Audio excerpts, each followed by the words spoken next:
Hi, good day everyone, especially to you Ma'am Melissa Sitting. My name is Jan Tristan A. Wiliran from Section BSM 1A.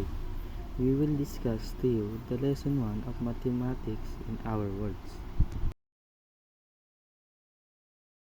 Here is the objective of this lesson.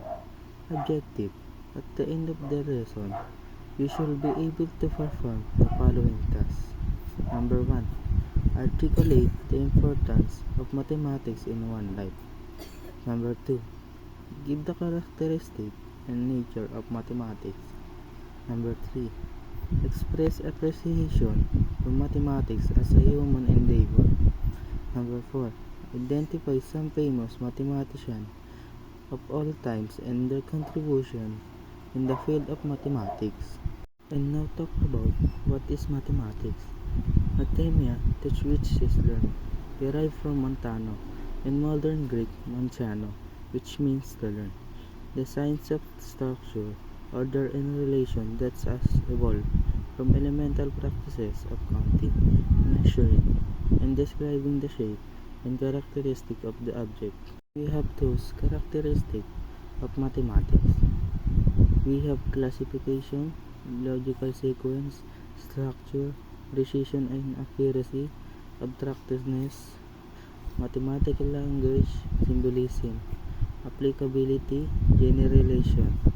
Classification generates a series of mental relations through which objects are grouped according to similarities and difference depending on a specific criteria such as shape, color. In logical sequence, ideas in mathematics need to flow in an order that makes sense. This means that each step can be derived logically from the preceding step.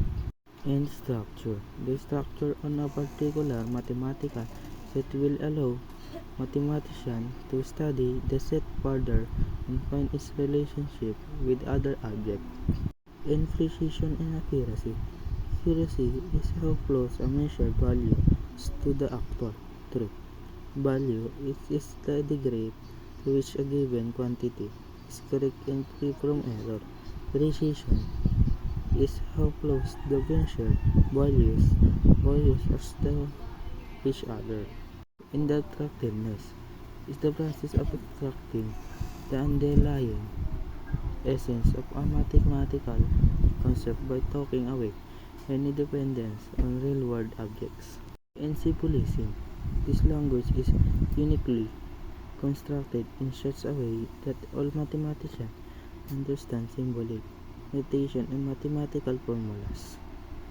In applicability, the applicability of the mathematics can lie anywhere on a spectrum, from the completely simple trivial to the utterly complex mysterious.